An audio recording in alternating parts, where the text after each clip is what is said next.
नमस्ते दोस्तों, मेरा नाम खुशी है और हम लोग गाज़ियाबाद में रहते हैं। दोस्तों, मेरी शादी को हुए 5 साल हो गए, पर मैं अपनी शादी से बिल्कुल भी खुश नहीं हूँ क्योंकि मेरे पति एक फ़ौजी है और वह कभी कभार ही आते हैं। एक पत्नी तो तभी खुश रह सकती है जब उसका पति उसे खूब सारा प्यार करे और उसके साथ रहे। मेरे पापा यानी मेरे ससुर, जिनका नाम अजय है, उनकी पत्नी की मौत 2 साल पहले ही हो गई थी। मेरे ससुर जी पिछले 2 साल से ही अकेले ही रह रहे थे।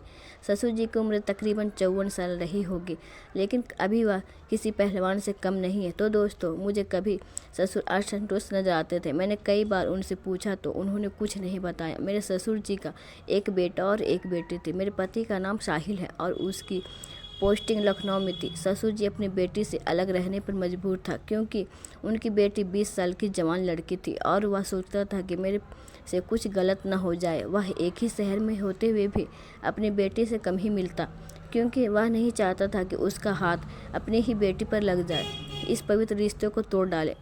मैं भी नहीं चाहती थी कि मैं भी अपने ससुर के साथ रहूं क्योंकि मेरे ससुर की नीयत अच्छी नहीं थी। मैंने अपने पति साहिल से कई बार कहा कि मुझे अलग रहना है, मैं तुम्हारे बाप के साथ नहीं रह सकती, पर वह नहीं मानता था। मेरे पति का कहना था कि मैं तो ज़्यादातर अपनी ड्यूटी पर ही रहूँगा तो आपकी देखभाल कौन करेगा। मैंने भी जिद करना शुरू कर दी कि मुझे अलग ही रहना है, तो आखिर साहिल ने भी मेरी बात मान ही ली और अलग घर ले लिया। अब ससुर जी और ज़्यादा अकेलेपन का शिकार हो रहे थे। एक दिन मेरे पति का फ़ोन आया और उन्होंने कहा कि साहब ने मेरी 1 महीने की छुट्टी तय कर दी है और मैं कल ही घर आ रहा हूँ। मैं बहुत ही खुश हुई और अपने पति का इंतज़ार करने लगी, पर मैं नहीं जानती थी कि उनके आने से मेरी ज़िंदगी में भूचाल आ जाएगा। दूसरे दिन जब साहिल घर पहुंचा तो घर में खुशी का माहौल था। 2-4 दिन बीतने के बाद अचानक मैंने एक औरत से बात करते हुए देखा। मैंने जब उनको बात करते हुए देखा उसी समय मुझे कुछ गड़बड़ लग रही थी। ज़रूर दाल में कुछ काला है, पर मैंने साहिल से कुछ नहीं पूछा। शाम को हमने खाना खाया और फिर सोने चले गए। सोने से पहले हमें दूध पीने की आदत है और हम हमेशा की तरह हमें यही दूध गर्म करके लाते और हम दूध पीते। लेकिन जब उस रात को अचानक साहिल ने दूध गर्म किया और मुझे कहा, खुशी तुम क्यों कष्ट करती हो, आज के बाद मैं ही दूध गर्म कर दूंगा और तुम पी लोगी। मैंने कहा कोई बात नहीं, जैसी आपकी मर्जी। 2-3 दिन तक ऐसा चलता रहा और मैं जब दूध पीती तो मुझे तुरंत नींद आ जाती और मैं सो जाती। उसके बाद मेरी रात में कभी भी आँख नहीं खुलती। जब मैं सुबह उठती तो मुझे कुछ अजीब सा लगता था। मेरे पूरे जिस्म में दर्द रहता था, न जाने मेरे साथ क्या हो रहा था। शायद वह दूध में कुछ मिलाकर मुझे पीने को देता था। एक दिन जब साहिल दूध लेकर आए और कहा, खुशी यह लो पी लो, मैं वॉशरूम होकर आता हूँ। साहिल जैसे ही वॉशरूम गया मैंने दूध को गिरा दिया और वहाँ मैं बहाना बनाकर सोने का नाटक करने लगी। कुछ ही समय में वही औरत वहाँ पर आती है और साहिल से गले लगती है। अब मैं चुपचाप देखती रही और मैंने कुछ नहीं कहा। मैं देखते ही देखते उन दोनों सब कुछ किया जिसका मैंने कभी अंदाज़ा भी नहीं लगाया था कि साहिल ऐसा भी कर सकता है। मैंने उनको काम करते हुए समय वीडियो भी बना ली थी ताकि साहिल कभी मुकर न जाए। दूसरे दिन मैंने साहिल के पापा को फ़ोन लगाया। पापा ने कहा, क्या बात है बहू, अचानक फ़ोन कर दिया, इससे पहले आपने कभी भी अपने पापा को फ़ोन नहीं किया, सब कुछ ठीक तो है ना। मैंने कहा, पापा जी आप यहाँ पर चले आइए, मुझे आपकी ज़रूरत है। मुझे साहिल ने धोखा दिया है और मैं आपके बेटे से तलाक चाहती हूँ। पापा ने कहा, ऐसा क्या बात हुआ बहू। मैंने कहा, आप जल्दी से चले आए।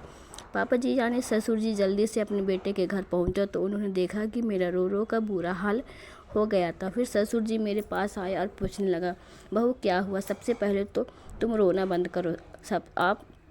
सबसे पहले मुझे पूरी बात बताओ बेटी, मुझे सारी बात बताओ। मैं कुछ भी नहीं बोल पाई, लेकिन मैंने उनकी साथ रात वाली वीडियो को लगाकर फ़ोन पापा को दे दिया। जब पापा ने वीडियो पर नज़र डाली तो पकड़ गए।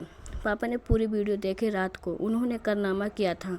फिर ससुर जी ने बोले, बेटियाँ और औरत कौन है, कब से चल रहा है यह सब कुछ। मैंने कहा कि पापा जी क्या आप नहीं जानते इस औरत को, यह कविता है मेरी भाभी जिसको आपके बेटे ने फंसाया हुआ है।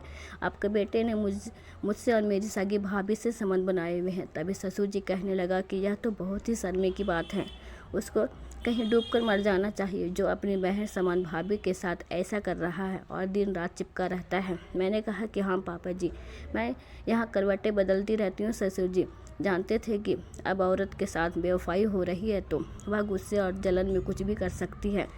उसकी बहू को कोई भी जरा सी हमदर्दी जताकर उसका बन सकता था। तो ससुर जी ने सोचा कि अगर मेरा कोई साथी बनने से पहले क्यों ना मैं ही खुशी को अपना बना लूँ। ऐसा माल बाहर वाले हाथ क्यों लगाएं और बेटे की पत्नी उसके बाप के काम क्यों ना आए। फिर ससुर जी ने कहा कि बेटी घबराना मत, मैं हूं ना तेरी हर तरह की मदद के लिए। बोलो कितने पैसे चाहिए तुझे? 10 लाख 20 लाख, मैं तुझे इतना धन दूंगा, तुझे कभी भी कोई चीज़ की कमी नहीं रहेगी। अभी कभी भी साहिल के आगे हाथ नहीं फैलाने पड़ेंगे। बस तुम मेरे घर की इज्जत रख लो और साहिल की बात किसी से मत कहना। तुझे जब भी किसी चीज़ की ज़रूरत हो तो मुझे बुला लेना। इतना कहते ही उन्होंने अपनी बहू को बाहों में भर लिया। रोती हुई बहू को सीने से चिपक गई और उस वक्त 1 मिनट के लिए भूल गई कि अजय उसका पिता नहीं बल्कि पति। मैंने सोचा कि क्यों ना साहिल से बदला लेने के लिए उसके बाप को ही अपने जाल में फंसा लो।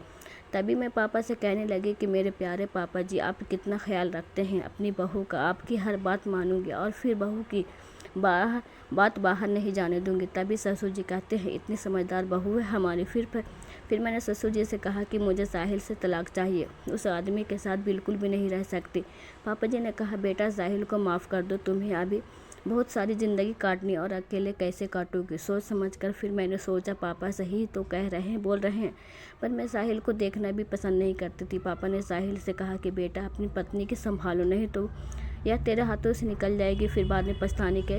अच्छा है कि तुम सुधर जाओ। कुछ दिनों बाद साहिल भी अपनी ड्यूटी पर चला गया। अब ससुर जी भी मेरे साथ ही रहते थे। एक दिन मैं खाना बना रही थी कि तभी ससुर जी रसोई में आ गए और कहा कि खुशी बेटा, क्यों ना हम गेम खेले, आपका और मेरा भी अच्छे से टाइम पास हो जाएगा। मैंने खाना बनाना छोड़ दिया और किचन में ही 61-62 वाली गेम खेलना शुरू कर दिया। उसके बाद हम खुशी खुशी रहने लगे। पापा मेरा खूब ख्याल रखते हैं। तो दोस्तों, कैसी लगी मेरी कहानी हमें कमेंट बॉक्स में ज़रूर बताएं। धन्यवाद।